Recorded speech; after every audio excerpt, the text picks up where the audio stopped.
শত্রুকে পরাভূত করতে পাশ কাটিয়ে শত্রুকে পরাস্ত করার মধ্যেই নিহিত থাকে আমাদের প্রশিক্ষণের সার্থকতা।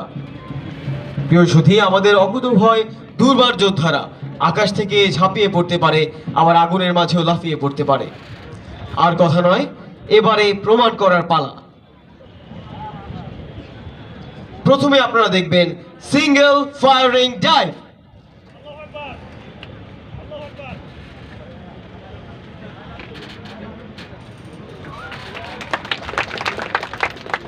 প্রিয় সুধী, এবারে দেখবেন ডাবল ফায়ারিং ডাইভ।